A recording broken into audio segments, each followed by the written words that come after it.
উত্তরার milestone school ও কলেজে বিমান দুর্ঘটনায় নতুন করে আরও 2 জনের মৃত্যু হয়েছে। বার্ন ইনস্টিটিউটে এখনও মৃত্যু ঝুঁকিতে রয়েছে 6 জন, আর 13 জনের অবস্থা উন্নতির দিকে। বৃহস্পতিবার রাতে ব্রিফিংয়ে এসব তথ্য জানান জাতীয় বার্ন ইনস্টিটিউটের পরিচালক অধ্যাপক ডাক্তার নাসির উদ্দিন।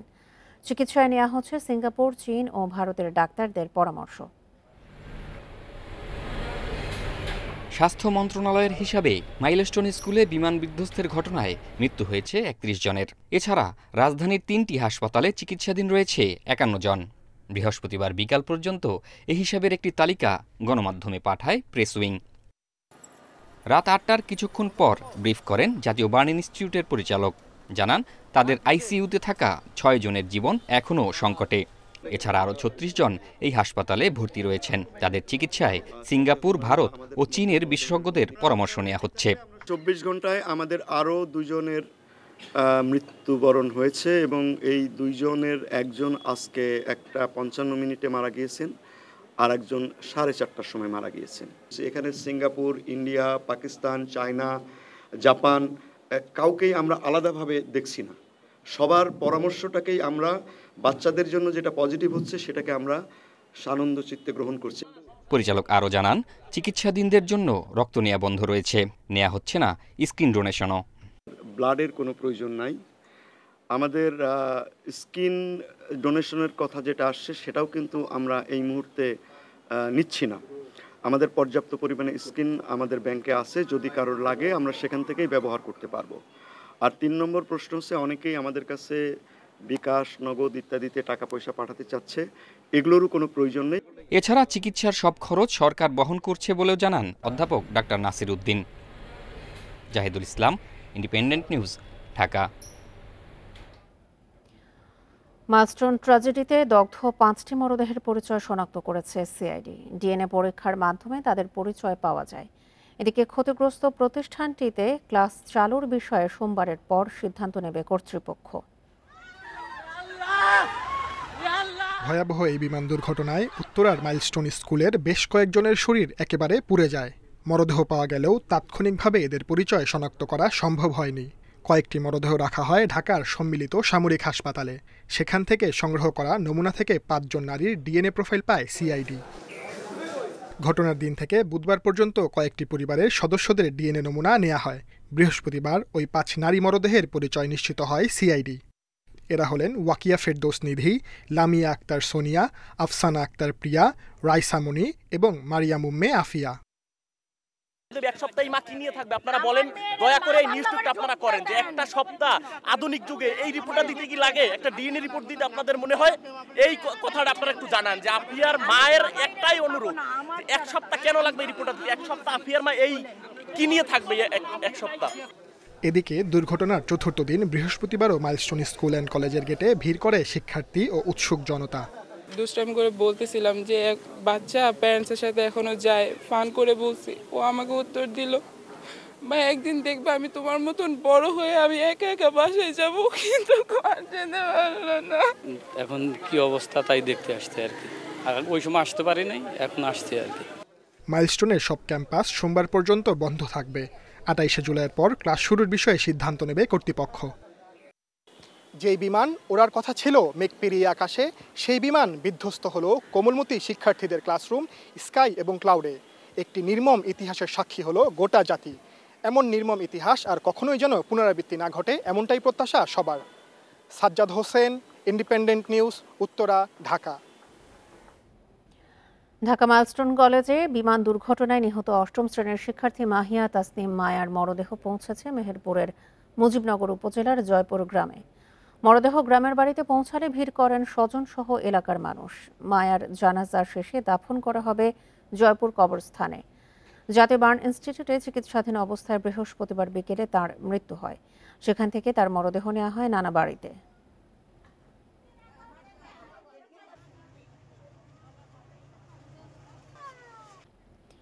তিব্বতে ব্রহ্মপুত্র নদের উজানে চীনের বাঁধ নিয়ে বাংলাদেশের বিচলিত হওয়ার কিছু নেই বলে আশ্বস্ত করেছে বেইজিং।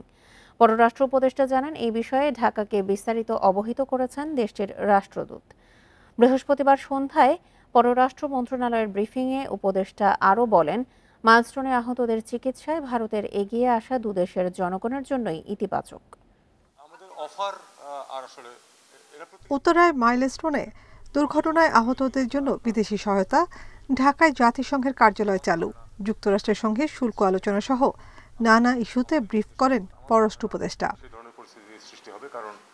ব্রহ্মপুত্র নদে চীনের বাঁধ নির্মাণ প্রসঙ্গে তিনি বলেন, কোনো দেশ এ ধরনের অবকাঠামো করতে চাইলে তাতে বাধা দেয়া যায় না, তবে এতে ভাটির দেশের ক্ষতি যেন কম হয় তা নিশ্চিত করতে বলা হয়েছে। এ বিষয়ে আশ্বাস দিয়েছে চীন। নিশ্চয়তা দিয়েছেন যে কোনো ধরনের কোনো ইরিগেশন এলিমেন্ট নাই এটাতে, এবং কোনো পানি উইথড্রয়ালের কোনো পরিকল্পনা বা কোনো প্রোগ্রাম এটার মধ্যে নেই। কাজেই আমাদের এ নিয়ে বিচলিত হওয়ার কোনো কারণ নেই। আমরা চাই যে হাইড্রোলজিক্যাল তথ্য আদান প্রদান হোক বিশেষজ্ঞদের মধ্যে, এবং সেটা বিচার বিবেচনা করা হোক। তার মানে এই না যে তারা তাদের ড্যাম নিয়ে এগিয়ে যাবে না। আমাদের ক্ষতি যাতে মিনিমাম হয় অথবা যাতে না হয়, আমরা সেই চেষ্টাই করতে থাকবো। সিঙ্গাপুর, চীন ও ভারত উত্তরার দুর্ঘটনায় আহতদের চিকিৎসার সেবায় এগিয়ে এসেছে। এই মুহূর্তে আর কোনো বিদেশি সহায়তার প্রয়োজন নেই বলেও মনে করছে সরকার। যে দেশগুলো আমাদেরকে সহায়তা দিতে চেয়েছে, হেল্প করতে চেয়েছে, তাদের মধ্যে ভারত একটি, এবং তাদেরকে আমরা বলেছি যে আমরা তথ্য নিয়েছি আমাদের বার্ন ইউনিটের কাছ থেকে তাদের কী প্রয়োজন, তারা যা বলেছেন সেই অনুযায়ী আমরা তাদেরকে জানিয়েছি। তারই প্রেক্ষিতে দুজন ডাক্তার, দুজন নার্স এসেছেন। পিপুল টু পিপুল কন্ট্যাক্ট তো সবসময়ই ভালো, এবং এটা তো এক ধরনের পিপুল টু পিপুল কন্ট্যাক্ট। আমি মনে করি যে এটা একটা পজিটিভ জিনিস। দীর্ঘ পর্যবেক্ষণ ও পর্যালোচনার পরই ঢাকায় জাতিসংঘের দপ্তর চালুর বিষয়ে রাজি হয়েছে বাংলাদেশ। এখানে দেশের স্বার্থই সর্বোচ্চ গুরুত্ব পেয়েছে বলেও জানান উপদেষ্টা। আমাদের স্বার্থ যাতে ক্ষুণ্ণ না হয় সেটা দেখেই আমরা করেছি। দেখুন, বিশেষজ্ঞদের প্রতি আমার পূর্ণ শ্রদ্ধা আছে, তারা তো এটা বিভিন্ন প্রোজ এন্ড কনস সেটা বিবেচনা করবেনই। তবে আমি বিশ্বাস করি, সরকার বিশ্বাস করে যে এটা বাংলাদেশের স্বার্থের বিরুদ্ধে যাবে না, পক্ষেই থাকবে। তিনি বলেন, আগামী 11 আগস্ট দ্বিপাক্ষিক সফরে মালয়েশিয়া যাবেন প্রধান উপদেষ্টা। নাফিদা দুবলা, ইন্ডিপেন্ডেন্ট নিউজ, ঢাকা। সাবেক প্রধান বিচারপতি ABM খায়রুল হক দেশের সবচেয়ে বড় শত্রু, এই মন্তব্য করেছেন বিএনপির মহাসচিব মির্জা ফখরুল ইসলাম আলমগীর। সর্বোচ্চ শাস্তির দাবি জানিয়ে মির্জা ফখরুল বলেন, তার মতো যাদের গণতন্ত্রের বিরুদ্ধে অবস্থান সবাইকে শাস্তির আওতায় আনতে হবে। বৃহস্পতিবার গুলশানে বিএনপি চেয়ারপারসনের কার্যালয়ে সাংবাদিকদের প্রশ্নের জবাবে এসব কথা বলেন মির্জা ফখরুল। বিএনপি মহাসচিব বলেন, খায়রুল হক তার পদ ব্যবহার করে দেশের অনেক বড় ক্ষতি করেছেন। তার রায়ের কারণে দেশের সব সংকট তৈরি হয়েছে, যার ফলে দেশের মানুষ দীর্ঘ সময় ভোটাধিকার ও গণতন্ত্র থেকে বঞ্চিত হয়েছে। এ সময় দেরিতে হলেও তাকে গ্রেপ্তার করায় স্বস্তি প্রকাশ করেন মির্জা ফখরুল।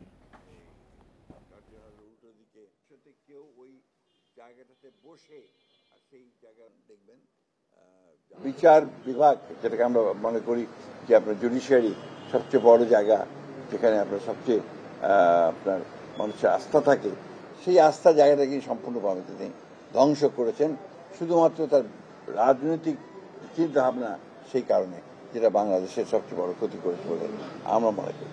দৃষ্টান্তমূলক শাস্তি হওয়া উচিত, যাতে ভবিষ্যতে কেউ ওই জায়গাটাতে বসে আর সেই জায়গার ব্যবহার করে রাষ্ট্রের ক্ষতি করতে না পারে। যাত্রাবাড়ী থানায় দায়ের করা একটি হত্যা মামলায় সাবেক প্রধান বিচারপতি ABM খায়রুল হককে কারাগারে পাঠিয়েছে আদালত। বৃহস্পতিবার সকালে রাজধানীর ধানমন্ডির নিজ বাসা থেকে তাকে গ্রেপ্তার করে আইনশৃঙ্খলা বাহিনী।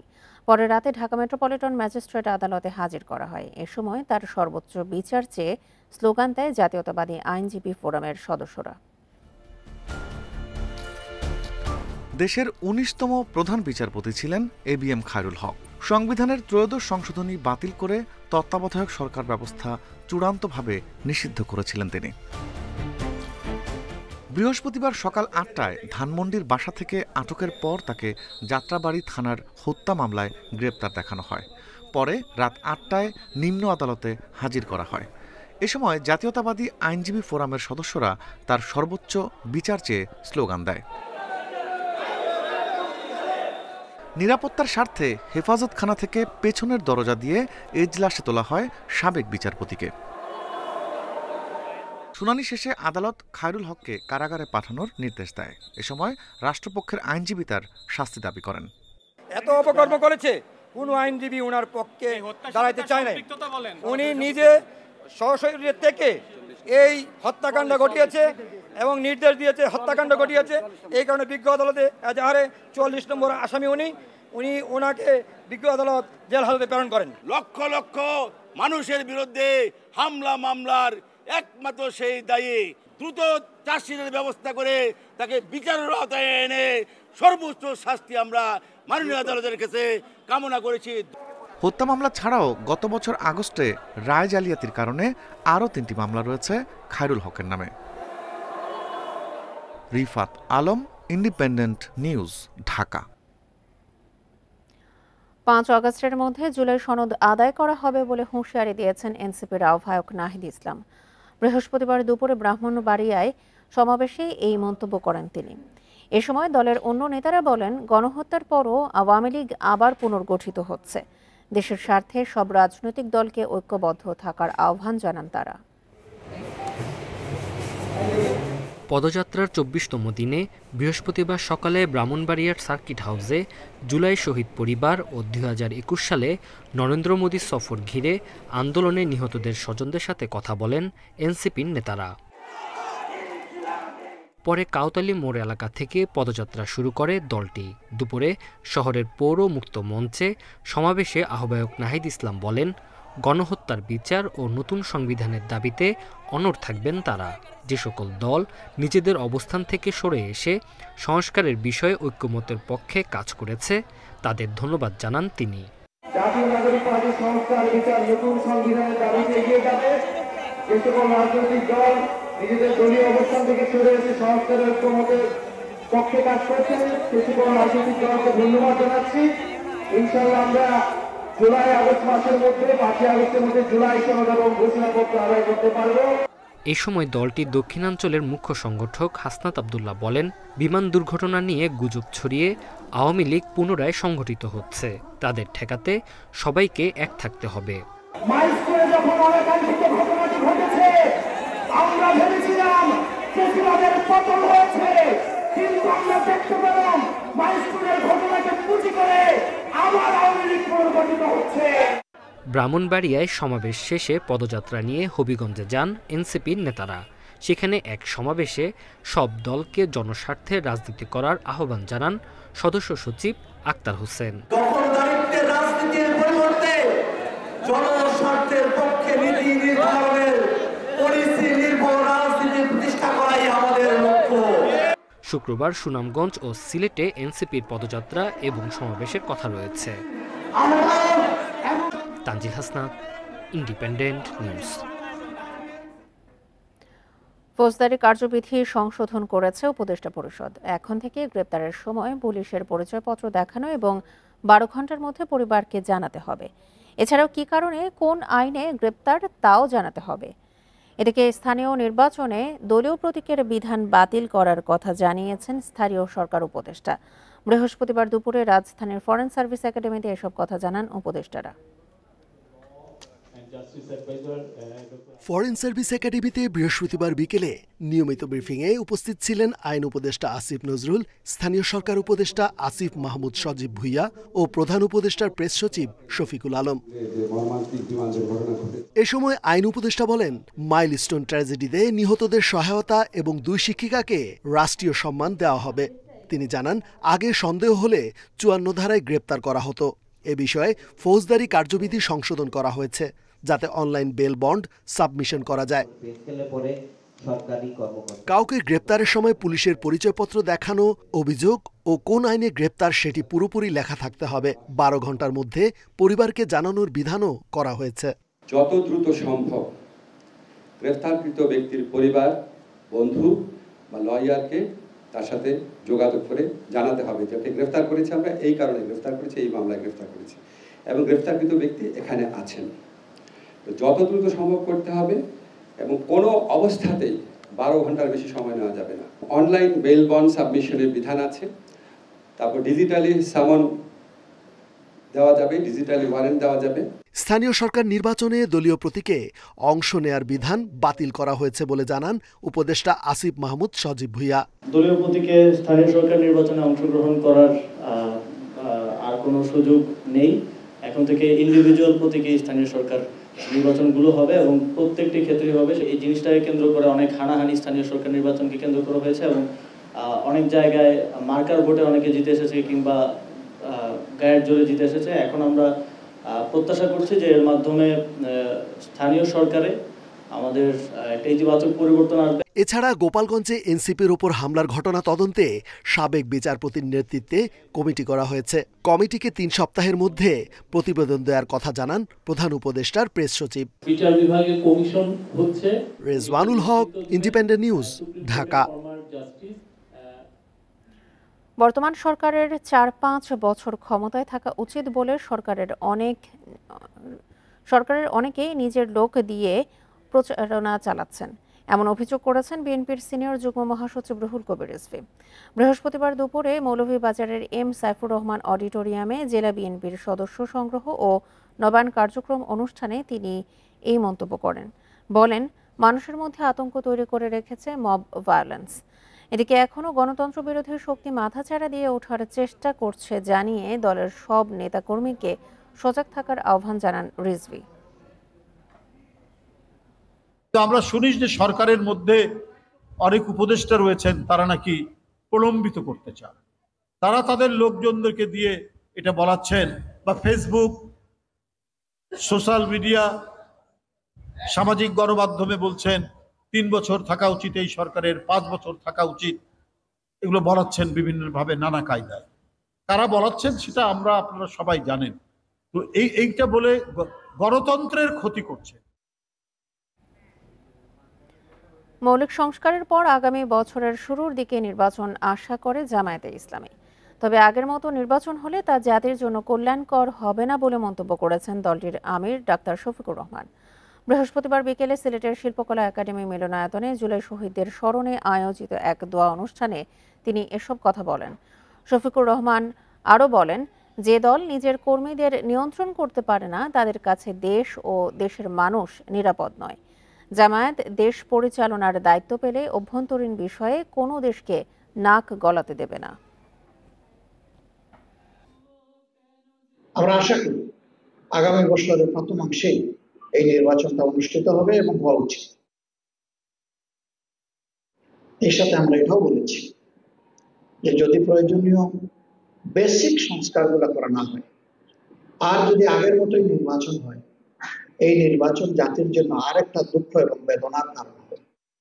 যুক্তরাষ্ট্রের সাথে শুল্ক চুক্তির বিষয়ে প্রতিযোগী দেশগুলোর তুলনায় বাংলাদেশ পিছিয়ে পড়েছে। তবে অর্থনৈতিক সংস্কার শুরু হওয়ায় বৈদেশিক মুদ্রার রিজার্ভ ও বিনিময় হারে স্থিতিশীলতা ফিরছে। বৃহস্পতিবার পিআরআই এর আলোচনায় বক্তারা এসব কথা বলেন। অনুষ্ঠানে বিএনপি নেতা মঈন খান বলেন, এনজিও ও কর্পোরেট পলিসি দিয়ে সরকার চালানো যায় না। বিদায়ী অর্থ বছরে লক্ষ্যমাত্রার তুলনায় ৯২,০০০ কোটি টাকা রাজস্ব আদায় কম হয়েছে। কর জিডিপির অনুপাত তলানিতে নামায় শিক্ষা, স্বাস্থ্যসহ নানা প্রয়োজনীয় খাতে সরকারের ব্যয়ের সক্ষমতা কমছে বলে মনে করেন গবেষকরা। এতে অর্থনৈতিক বৈষম্য বাড়ছে, কমছে দারিদ্র্য বিমোচনের গতি।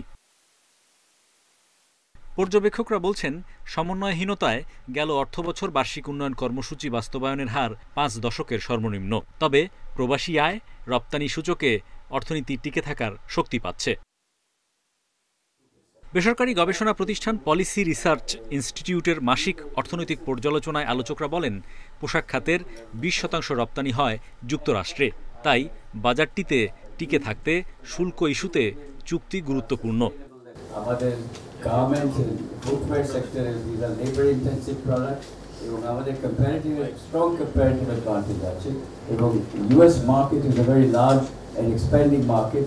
ওখানে আমাদের we need to get a good trade agreement, good trade deal. মূল্যস্ফীতি বলেন, রিজার্ভ সিচুয়েশন বলেন, এক্সচেঞ্জ রেট সিচুয়েশন বলেন, প্রত্যেকটা জিনিসই কিন্তু আগের থেকে বেটার স্টেবিলিটি অর্জন করেছে। অর্থাৎ আপনি যদি পেইনফুল রিফর্মগুলো করেন বা সংস্কারগুলো করেন, তার একটা পজিটিভ ডিভিডেন্ড পাওয়া যায়। তো এই ধারণাটা ধরে রাখতে হবে। আলোচনায় বিএনপি নেতা মঈন খান বলেন, এনবিআর কর্মকর্তাদের বিরুদ্ধে ঘুষের অভিযোগ শোনা যায়। সেই সঙ্গে অর্থনীতির বড় অংশই এখনও অপ্রাতিষ্ঠানিক। এসব কারণেই রাজস্ব আয় বাড়ছে না। সম্প্রতি দেশে প্রথমবারের মতো ডলারের বিপরীতে টাকার মান বাড়তে দেখলাম। বাংলাদেশ ব্যাংক হস্তক্ষেপ করে আবার ডলারের দাম বাড়ালো। একটা আমদানি নির্ভর দেশে কেন এমন পদক্ষেপ নেওয়া হলো তা বোধগম্য নয়। দেশে সামাজিক স্থিতিশীলতা ফেরাতে সরকারের মধ্যে আস্থার পরিবেশ তৈরির তাগিদ দেন আলোচকরা। Hari Saha, independent news, Dhaka. লক্ষ্মীপুরে সংঘবদ্ধ ধর্ষণের শিকার প্রবাসীর স্ত্রীর আত্মহত্যার ঘটনায় ৩ জনকে গ্রেপ্তার করা হয়েছে। বৃহস্পতিবার রাত 11:30টার দিকে মামলার প্রধান আসামি ফারুক হোসেনকে সদর থানায় হস্তান্তর করে র্যাব। এর আগে র্যাব সদস্যরা ঢাকার রায়েরবাগ থেকে ফারুক হোসেনকে গ্রেপ্তার করে। এদিকে রায়পুর থেকে তোফায়েল আহমেদ রকি এবং হামসাদি থেকে রিয়াজ হোসেনকে গ্রেপ্তার করে পুলিশ। জিজ্ঞাসাবাদে আসামিরা ঘটনার সঙ্গে জড়িত থাকার কথা স্বীকার করে। মামলায় উল্লেখ করা হয়, সদর উপজেলার এক প্রবাসীর স্ত্রীর ঘরে ঢুকে আসামিরা ধর্ষণ করে। পরে ওই গৃহবধূ গলায় ফাঁস দিয়ে আত্মহত্যা করেন। এই ঘটনায় ৩ জনের নামে মামলা হয়।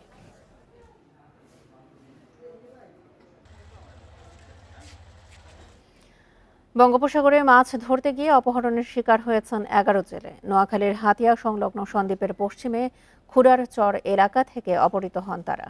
তাদের মধ্যে 10 জনের বাড়ি লক্ষ্মীপুরের কমলনগর উপজেলার চর ফলকন ও পাটওয়ারির হাট এবং একজনের বাড়ি নোয়াখালী সদর উপজেলায়। তাদের কাছ থেকে 1.5 লাখ টাকা মুক্তিপণ দাবি করা হয়। ট্রলার মালিকের ভাই মোহাম্মদ হানিফ মাঝি জানান, 22 জুলাই সকালে রামগতির টাঙ্কির ঘাট থেকে 11 জন জেলে নিয়ে বঙ্গোপসাগরে মাছ শিকারের উদ্দেশ্যে রওনা হয় ট্রলারটি। ট্রলারের মালিক সোলেমানও তাদের সাথে ছিল। মাছ শিকারের সময় ওই রাতে ট্রলার সহ দস্যুরা তাদের অপহরণ করে অজ্ঞাত স্থানে নিয়ে যায়। মোবাইলের মাধ্যমে দস্যুরা এক আড়তদারের কাছে তাদের মুক্তিপণ হিসেবে 1.5 লাখ টাকা দাবি করে। জেলেদের উদ্ধারে কাজ করার কথা জানিয়েছে পুলিশ। ভরা মৌসুমে বরিশালের মোকামগুলোতে ইলিশের সরবরাহ খুবই কম, দাম বেশি থাকায় ক্রেতাও নেই তেমন। এতে কর্মহীন এ খাতের অনেক শ্রমিক ও ব্যবসায়ী। নাব্যতা সংকট, জাটকা নিধন ও সরকারের তেমন উদ্যোগ না থাকায় মিলছে না পর্যাপ্ত ইলিশ, বলছেন ব্যবসায়ীরা। বরিশাল নগরের পোর্ট রোড মৎস্য আড়ত, এখান থেকেই বিভিন্ন বাজারে ইলিশ সরবরাহ হয়, তবে আগের মতো নেই ইলিশ। ব্যবসায়ীদের দাবি, আগে প্রতিদিন গড়ে 150 থেকে 200 মন ইলিশ আসলেও 3 বছর ধরে নেমেছে মাত্র 50 মনে। এমন কোনো দিন নেই 1-150 মন মাছ না থাকলে, এমন কারণ 50 মন মাছও হয় না। কারণ এখন ইলিশের বড় মৌসুমি, এই মনে করেন এই আষাঢ় শ্রাবণ মাসে এলে তো আপনার বর্ষা নামলে ইলিশ মাছের বড় মৌসুম, অত নদীতে মাছ নাই। এই রোড মালিক সমিতি অন্তর্ভুক্তি যারা আছে তারা খুবই একটু খারাপ অবস্থা। এখানে শুধু কিছু ওই হারসা মাছটা আমদানি হয়, এর উপরই পোর্ট নির্ভর হয়, সামান্য কিছু ইলিশ আসে। নাব্যতা সংকট, জাটকা নিধনের কারণে মাছ পাওয়া যাচ্ছে না, সরবরাহ কম ও চড়া দামের কারণে কমেছে ক্রেতাও। এখন 700-800 টাকা কেজি, এই আমাদের পক্ষে কেনা সম্ভব না। জেলেরা ওই আপনার খরচা করে টাকা ট্রলার নিয়ে নামে, মাছ পায় না, আবার রিটার্ন চলে আসে। একবার নামলে প্রায় 30,000 টাকা খরচ হয়। ইলিশের সরবরাহ বাড়াতে নদীর নাব্যতা ফেরানো ও জাটকা নিধন বন্ধের চেষ্টা করছে মৎস্য বিভাগ। নাব্যতা যাতে বৃদ্ধি পায় তার জন্য আমরা এই বরিশাল জেলার 3টি অগ্রাধিকার এলাকা দিয়েছি। একটা মেহেন্দিগঞ্জ, একটা হিজলা, একটা হচ্ছে বাকেরগঞ্জের। বিগত 2 বছর যাবত এখানে রাতে দিনে জাটকা সংরক্ষণের জন্য আমাদের অভিযানটা এবং তদারকিটা বিগত কয়েক বছরের চেয়ে অনেক ভালো ছিল এবং আমরা রাতও পাহারা রাখছি। এই আড়তে আকার ভেদে মন প্রতি ইলিশ বিক্রি হচ্ছে 55,000 থেকে 1 লাখ টাকা পর্যন্ত। Independent news. রাজধানীর বাজারে ব্রয়লার ও সোনালী মুরগির দাম বেড়েছে। এছাড়া মিনিকেট চাল, সবজি ও কাঁচা মরিচের দামও চড়া। এ বিষয়ে আরও জানাতে মোহাম্মদপুর কাঁচা বাজার থেকে যোগ দিচ্ছেন আমাদের সহকর্মী তারেক হোসেন। তারেক, বাজারে মুরগি, চাল, ডিম, সবজি সবকিছুর দামই মোটামুটি বাড়তি। নিত্যপণ্যের অন্যান্য জিনিসের দামপত্র কেমন দেখছেন, আর ক্রেতা বিক্রেতারা কি বলছেন?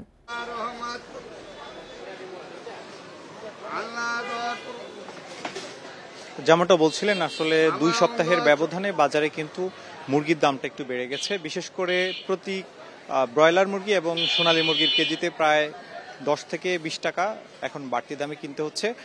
আমরা যেমনটা বাজারে এসে দেখতে পেয়েছি যে বাজারে ব্রয়লার মুরগি গত 2 সপ্তাহ আগেও যেখানে বিক্রি হচ্ছিল 150 টাকা কেজিতে, কিন্তু আজকের বাজারে সেটি বিক্রি হচ্ছে 170 থেকে 180 টাকা কেজি দরে। এইদিকে সোনালী মুরগির দামও অনেকটা বেড়ে গেছে। 15 দিনের ব্যবধানে কিন্তু 10 টাকা করে বাড়ছিল সোনালী মুরগির দামেও।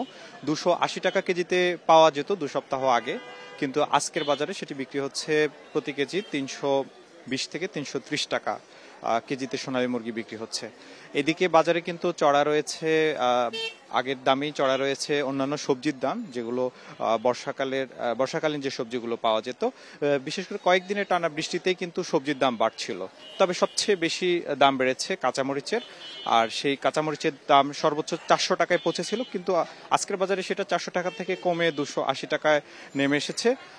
এদিকে ভারত থেকে আমদানি করা কাঁচামরিচের দামও কিন্তু কিছুটা কম রয়েছে, 180 থেকে 200 টাকায় বিক্রি হচ্ছে। বাজারে পেঁয়াজের দামটা গত এক সপ্তাহের ব্যবধানে 5 টাকা করে বেড়ে গেছে। গত এক সপ্তাহ আগে পাওয়া যেত পেঁয়াজ 55 টাকা কেজিতে, কিন্তু আজকের বাজারে সেটি বিক্রি হচ্ছে প্রায় 60 টাকা প্রতি কেজি পেঁয়াজ। কিছু কিছু পেঁয়াজ পাওয়া যাচ্ছে 60 থেকে 65 টাকা দরেও। এছাড়া পেঁয়াজ ছাড়া যে অন্যান্য পণ্যগুলো রয়েছে, বিশেষ করে রসুন, আদা, এগুলোর দাম আগের দামে স্থিতিশীল আছে। তবে আলুর দাম নিয়ে কিছুটা শঙ্কা তৈরি হয়েছে।